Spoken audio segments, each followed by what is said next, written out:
আসসালামু আলাইকুম রাহমাতুল্লাহ। আজকে একটি বিশেষ আমল নিয়ে হাজির হয়েছি, যে আমলটি করলে আপনাদের অভাব অনটন দূর হয়ে যাবে। আপনি যদি বেশি গরিব হয়ে থাকেন, টাকা পয়সার সমস্যা থাকে, রুজি রোজগার কোনো রাস্তা না থাকে, অনেক চেষ্টা করেও রুজি রোজগারের ব্যবস্থা করতে পারছেন না, যারা চান জীবনে যেন টাকার অভাব না হয়, যারা চান দ্রুত ধনী হতে, তাদের জন্য আজকে 4টি নববী দোয়া ও আমল বলবো। 3 নম্বর আমলটি সবচেয়ে গুরুত্বপূর্ণ। প্রতিটি দোয়া 100% পরীক্ষিত। প্রতিটি দোয়া আমল হাদিস শরীফ থেকে বর্ণনা করব, তাই এতে সন্দেহের অবকাশ নেই। যারা এই দোয়া আমল আন্তরিকের সাথে করেছেন, তারা এই অভাব মুক্ত হয়েছেন ও ধনী হয়েছেন। যেহেতু দোয়াগুলি আমার দয়াল নবীর দোয়া, সেহেতু অনুরোধ এই রবিউল আউয়াল মাসে সেই নবীজির জন্য একবার দরুদ শরীফ সাল্লাল্লাহু আলাইহি ওয়াসাল্লাম পড়বেন। একজন সাহাবী রাসূল করিম সাল্লাল্লাহু আলাইহি সাল্লামের কাছে গিয়ে বললেন, ইয়া রাসূলুল্লাহ, আমি বেশি গরিব। ইয়া রাসূলুল্লাহ, আমার অনেক সন্তান, আমি বেশি গরিব, আমি কি করব? রাসূলুল্লাহ সাল্লাল্লাহু আলাইহি সাল্লাম বললেন, হে আমার সাহাবী, আমি তোমাকে ছোট্ট একটি তাসবিহ দিব, সেটি বেশি বেশি পড়বে, তাহলে আল্লাহ তাআলা তোমার দরিদ্রতা, তোমার অভাব দূর করে দেবেন। সুবহানাল্লাহ। নবীজি বললেন, তুমি পড়বে সুবহানাল্লাহি ওয়া বিহামদিহি। সাহাবী নবীর দেওয়া আমলটি মনে প্রাণে বিশ্বাস করলেন, কারণ গুলি মিস হতে পারে, নবীজির দেওয়া আমল কখনো মিস হতে পারে না।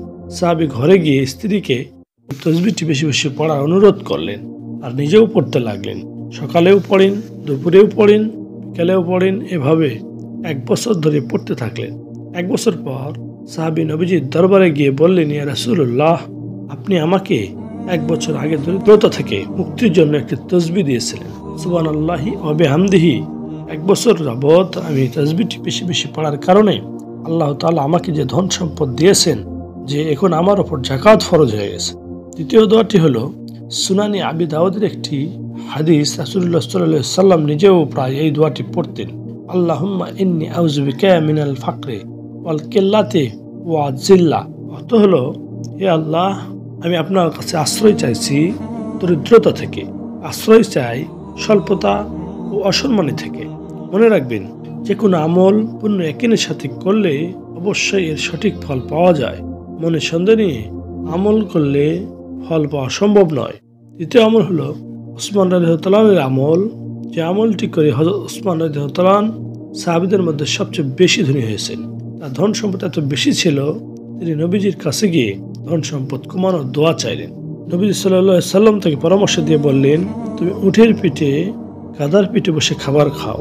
উসমান রাদিয়াল্লাহু আনহু ধন সম্পদ কমানোর জন্য সে আমলটি করতে লাগলেন। তিনি তার সম্পদ না কমে বরং আরো বেড়ে গেল। তখন নবী সাল্লাল্লাহু আলাইহি সাল্লামকে গিয়ে আর ঘটনা বললেন। নবীজি তাকে প্রশ্ন করলেন, তুমি উটের পিঠে যখন খাবার খাও, যদি কোনো খাবার তোমার হাত থেকে পড়ে যায়, তখন তুমি কি করো? উসমান রাদিয়াল্লাহু আনহু বললেন, ইয়া রাসূলুল্লাহ, এমনিতেই খাবার পড়ে গেলে তা আবার তুলে পরিষ্কার করে খাই।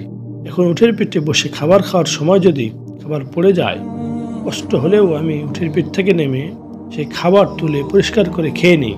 ওসমান রাদিয়াল্লাহু আনহু এতই ধনী ছিলেন, তাবুকের যুদ্ধে একাই 1000 সৈন্যের খাবার দায়িত্ব নিয়েছেন। ওনার মতো এত বড় মাপের ধনী পৃথিবীর জমিনে দ্বিতীয় আরেকজন পাওয়া দুষ্কর হয়ে যাবে। সে ওসমান সামান্যতম রিজিকের অমর্যাদা হতে দেননি। তাই নবীজি ফরমান, তুমি যেভাবে আল্লাহ তাআলার দেওয়া রিজিকের সম্মান করো, শুকর আদায় করো, এই যে আল্লাহ তাআলা পাকের নিয়ামতের প্রতি তোমার যে শ্রদ্ধা, এর শুকরিয়া স্বরূপ আল্লাহ পাক তোমার ধন সম্পদ বৃদ্ধি করে দিয়েছে। সুতরাং আমরা যদি আল্লাহ তাআলার দেওয়া নিয়ামতের শুকরগুজার হই, রিজিকের সম্মান করি, তাহলে আল্লাহ তাআলা সম্পদ বাড়িয়ে দেবেন। চতুর্থ আমল হলো বেশি বেশি লা হাওলা ওয়ালা কুওয়াতা ইল্লা বিল্লাহ পড়া। যে ব্যক্তি এই দোয়া বেশি বেশি পাঠ করে, আল্লাহ তাআলা তার 70টি বিপদ দূর করে দেন। তার মধ্যে নিম্নতম বিপদ হলো দরিদ্রতা। তাহলে 1 নম্বর তাসবিহ হলো সুবহানাল্লাহি ওয়া বিহামদিহি।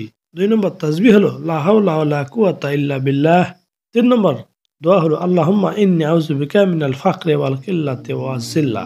4 নম্বর আমল হলো রিজিকের অসম্মান না করা ও আল্লাহ তাআলার শুকর আদায় করা। আল্লাহ তাআলা আমাদের এই আমলটি সঠিকভাবে করার জন্য তৌফিক দান করুন। আমিন।